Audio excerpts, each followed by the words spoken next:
Saiko ampitiavana trano ianao hiaraka iombona amin'ny vavaka izay ahafahantsika mifampitrotro ambavaka. Saotranao zay re tsara indrindra zay any an-danitro afaka mbola miantso ny anaranao amin'izao fotoana izao satria fantatray fa Andriamanitra mpihay mivavaka ianao.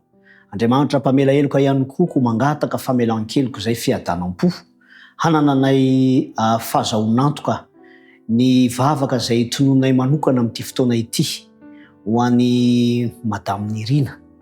Tompo malalo ao amin'ny tokantrano dia misy faniriana sy fikasana tsara indrindra ny ahafahana mahazo tany. Tompo malalo amin'ny alalan'ny fikasianao manokana ny fiainana andavanandro, ny asa-pivelomany ny ao amin'izany tokantrano zany dia mba ho tratra ny tanjona ho azo soamantsara izany tany izay mba kasainy ny ankohonana izany.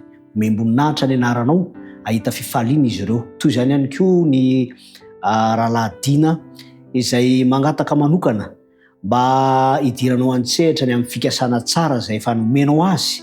Ianao ihany tompo no ahatanteraka izany mba ho fifaliana ho an'ny mpanomponao ary ho fanomezam-boninahitra ny anaranao. Tononona ny vavaka ho amin'ny anaran'i Jesosy Kristy. Amen.